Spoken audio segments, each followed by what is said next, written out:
करेंगे एसिडिटी की समस्या पे, जो कि बहुत ही आम समस्या हो गई है। हर एक व्यक्ति को कभी ना कभी एसिडिटी की समस्या ज़रूर आती है। तो जानते हैं कि समस्या आती क्यों है, उससे क्या हम योगाभ्यास करेंगे, क्या प्राणायाम करेंगे और उससे कैसे हम छुटकारा पा सकते हैं। तो एसिडिटी को थोड़ा सा समझ लेते हैं कि हमारा ये पाचन क्रिया की गड़बड़ी अगर होती है तो एसिडिटी की समस्या होती है। अगर पाचन क्रिया अगर सही रहती है तो एसिडिटी बिल्कुल नहीं होती है। जब हम भोजन करते हैं तो हम एक पाचन नली जो है उसको हम 3 भागों में बांट सकते हैं।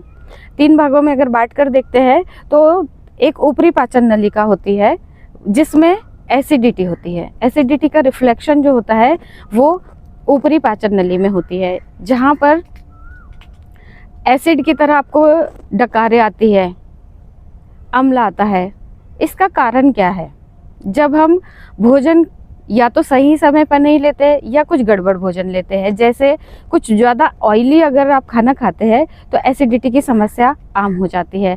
अगर आप जल्दी जल्दी खाना खाते हैं तो भी एसिडिटी की समस्या होती है। अगर आप खाना खाते समय बीच बीच में पानी पीने की अगर आपको आदत है तो अगर पानी पीते हैं बीच बीच में तो भी समस्या का सामना करना पड़ सकता है। इन सब से निजात पाने के लिए बहुत अच्छा तरीका है कि सबसे पहले अपनी दिनचर्या को, अपने रूटीन को सेट कर लीजिए।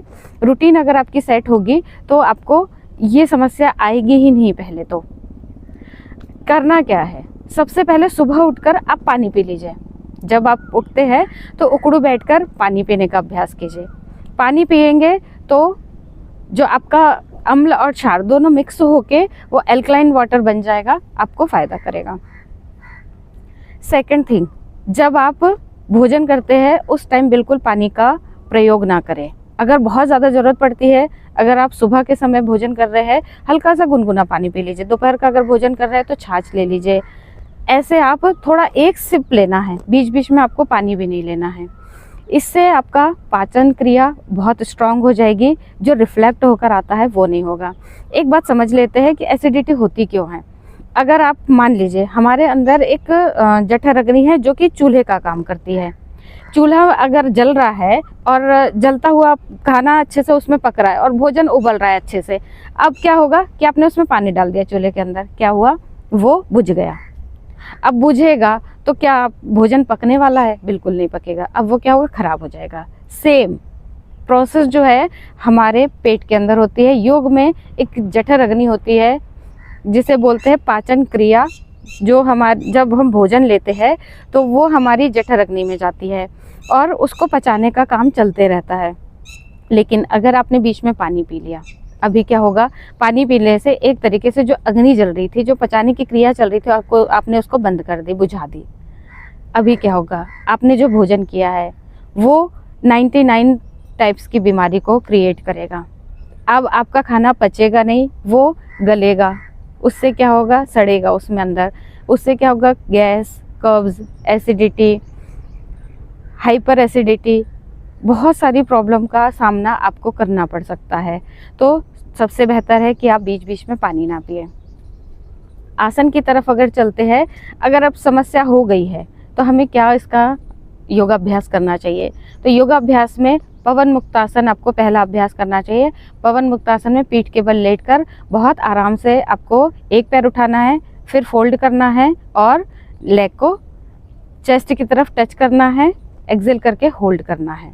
ऐसे ही दूसरे पैर से रिपीट करेंगे। दोनों पैर से होने के बाद दोनों पैरों से एक साथ रिपीट करेंगे। इसका अभ्यास आप 5 से लेकर 10 सेट तक आप करेंगे। हर रोज़ इसको करना पड़ेगा। और जब एसिडिटी हो जाती है तो एक बात और मैं शामिल कर दूं उसमें कि आपको सुबह उठकर खाली पेट खीरा का सेवन करना है। खीरा, कुकुम्बर, ककड़ी, जो भी आपके एरिया में बोला जाता है उसका सेवन करेंगे। अगर गर्मी का सीजन है तो रसदार जो फ्रूट्स है उनका सेवन करेंगे, उनको आप खाएंगे हर रोज़।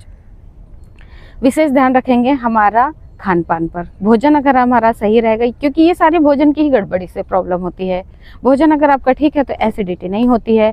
बहुत अच्छी एक क्लिनजिंग की प्रोसेस है। क्लिनजिंग में आप कर सकते हैं वमन का अभ्यास। वमन में करना क्या है, पानी पीना है और बाहर की तरफ निकाल देना। पानी कैसा होना चाहिए? गुनगुना और नमक वाला पानी होना चाहिए। नमक में क्लिनजिंग की प्रोसेस होती है, लेकिन ध्यान रखेंगे कि आपको हाई बीपी ना हो।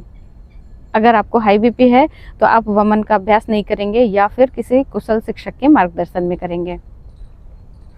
आगे बढ़ते हैं आसन की तरफ। अगर आसन आप करेंगे तो पेट के बल लेटकर आपको रोलिंग करनी है धनुरासन में। पैरों को पीछे की तरफ पकड़ लेंगे और धनुरासन का अभ्यास करेंगे। लेफ्ट टू राइट टर्न करेंगे अपनी बॉडी को। अगला करेंगे हम फिर भुजंगासन का अभ्यास। अगर आप भुजंगासन करते हैं तो पेट आपका दबता है, तो आपकी बॉडी एसिडिक से एल्कलाइन की तरफ बढ़ती है। आप इसका अभ्यास हर रोज करेंगे, नियमित रूप से करेंगे। और प्राणायाम में आप करेंगे अनुलोम विलोम प्राणायाम। अगर आप गर्मियों में करते हैं तो चंद्रभेदी का अभ्यास करेंगे। चंद्रभेदी के अभ्यास से भी आपको बहुत आराम मिलेगा। तो कोशिश करेंगे कि ज़्यादा अच्छा होगा हमारी दिनचर्या को सेट करना। सुबह से शाम तक का अगर रूटीन हम सही रखेंगे तो हो ही नहीं सकता कि आपको इन प्रॉब्लम का सामना करना पड़े और ये आपकी बॉडी में एंटर भी कर पाए। सुबह से शाम तक के अगर आप अपने बॉडी का ध्यान रखेंगे तो आपकी बॉडी आपका ध्यान रखेगी, आपको प्रॉब्लम नहीं होने देगी। तो सभी लोग इसको अपनाइए और जल्दी से जल्दी स्वस्थ होने का प्रयास कीजिए, क्योंकि छोटी सी प्रॉब्लम हमारी बॉडी में आती है तो वो कब बड़ा रूप धारण कर लेती है हमें नहीं पता होता है। तो इसीलिए जब आपको एक दो बार ये एसिड आता है तभी आपको इसका छुटकारा पाने के लिए कुछ ना कुछ प्रैक्टिस करते रहनी चाहिए और ध्यान रखना है अपने आप का। तो तब तक के लिए